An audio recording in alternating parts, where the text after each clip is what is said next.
വളരെ എളുപ്പത്തിൽ കുട്ടികൾക്കൊക്കെ തയ്യാറാക്കി കൊടുക്കാൻ പറ്റിയ മിൽക്ക് ബ്രെഡ് കേക്കാണിത്. ഇതിന് ഓവനോ മുട്ടയോ ഒന്നും തന്നെ ആവശ്യമായിട്ട് വരുന്നില്ല. വളരെ പെട്ടെന്ന് തയ്യാറാക്കിയെടുക്കാനും പറ്റും. എങ്ങനെയാണെന്ന് നോക്കാം. ഞാനിവിടെ 7 സ്ലൈസ് ബ്രെഡ് എടുത്തിട്ടുണ്ട്. ഇനി ഇത് നമുക്കൊന്ന് പൊടിച്ചെടുത്തിട്ട് വരാം. നന്നായിട്ടൊന്ന് പൊടിച്ചെടുത്തിട്ടുണ്ട്. ഇനി ഇത് നമുക്കൊരു പാനിലേക്ക് മാറ്റി കൊടുത്ത ശേഷം ഒന്ന് റോസ്റ്റ് ചെയ്തെടുക്കാം. തീ ഒന്ന് ലോ ഫ്ലെയിമിലേക്ക് മാറ്റി കൊടുത്ത ശേഷം നന്നായിട്ടൊന്ന് റോസ്റ്റ് ചെയ്തെടുക്കാം. ഇതിൻ്റെ ആ ഒരു റോസ് സ്മെല്ലൊക്കെ ഒന്ന് മാറുന്ന വരെ ഒന്ന് റോസ്റ്റ് ചെയ്തെടുക്കണം.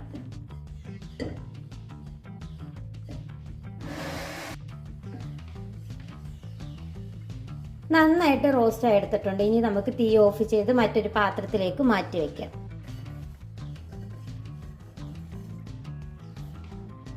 ഇനി അതേ പാനിലേക്ക് ഞാൻ 1/4 കപ്പ് പഞ്ചസാര ഇട്ട് കൊടുക്കുന്നുണ്ട്. 1 ടേബിൾ സ്പൂൺ വെള്ളവും കൂടെ ഒഴിച്ചു കൊടുത്ത ശേഷം ഒന്ന് കാരമലൈസ് ചെയ്തെടുക്കാം.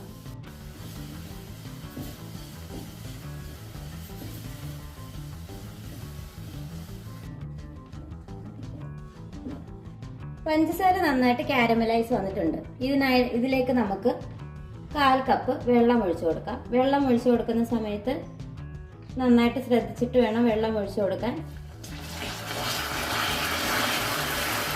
ഈ സമയത്ത് പഞ്ചസാര ഒന്ന് കട്ടയായിട്ട് വരുമെങ്കിലും പിന്നീട് തിളയ്ക്കുമ്പോൾ അത് ലൂസായിട്ട് വന്നോളും. ഇനി ഇതിലേക്ക് നമുക്ക് 1 കപ്പ് പാല് ചേർത്ത് കൊടുക്കാം. നന്നായിട്ട് ഇളക്കി യോജിപ്പിച്ച് കൊടുക്കാം.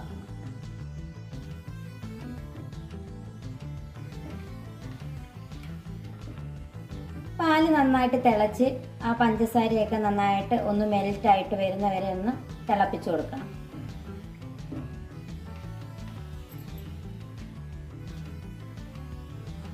നന്നായിട്ട് തിളച്ച് വന്നിട്ടുണ്ട്. ഈ സമയം നമുക്ക് റോസ്റ്റ് ചെയ്ത് മാറ്റി വെച്ചിരിക്കുന്ന ബ്രെഡ് ക്രംസ് ചേർത്ത് കൊടുക്കാം.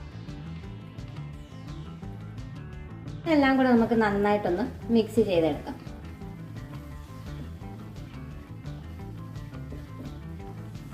നന്നായിട്ടൊന്ന് മിക്സ് ചെയ്തെടുത്തിട്ടുണ്ട്. ഇനി ഇതിലേക്ക് നമുക്കൊരു 1/2 കപ്പ് പാൽപ്പൊടിയും കൂടെ ചേർത്ത് കൊടുത്ത് നന്നായിട്ടൊന്ന് മിക്സ് ചെയ്തെടുക്കാം.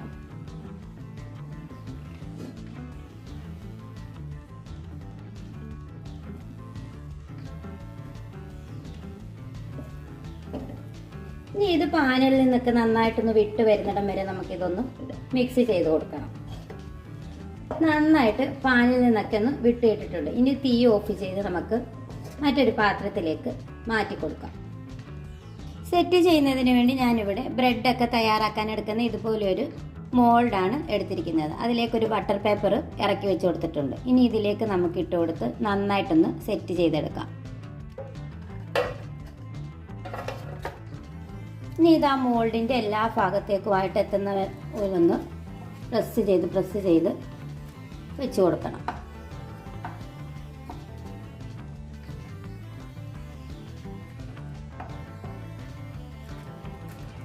ഇതിന് മുകളിലേക്ക് കുറച്ച് കാഷ്യൂനട്ട് ഒന്ന് ക്രഷ് ചെയ്ത് ഇട്ട് കൊടുത്ത ശേഷം ഒന്നും കൂടെ ഒന്ന് പ്രസ് ചെയ്ത് കൊടുക്കാം.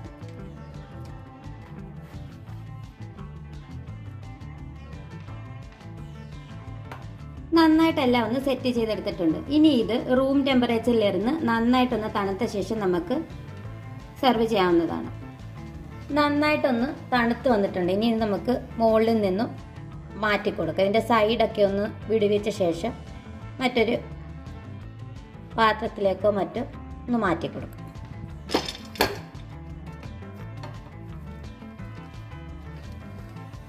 വളരെ എളുപ്പത്തിൽ കുട്ടികൾക്കൊക്കെ തയ്യാറാക്കി കൊടുക്കാൻ പറ്റിയ നല്ലൊരു സ്വീറ്റാണിത്. എല്ലാവരും ട്രൈ ചെയ്ത് നോക്കിയിട്ട് ഫീഡ്ബാക്ക് അറിയിക്കുകയും എൻ്റെ വീഡിയോസ് ഇഷ്ടപ്പെടുന്നുണ്ടെങ്കിൽ ഒന്ന് ലൈക്ക് ചെയ്യുകയും സബ്സ്ക്രൈബ് ചെയ്ത് സപ്പോർട്ട് ചെയ്യുകയും ചെയ്യണം. ഇനി ഒരു ഈസി റെസിപ്പിയായിട്ട് കാണുന്നത് വരെ താങ്ക്സ് ഫോർ വാച്ചിങ്.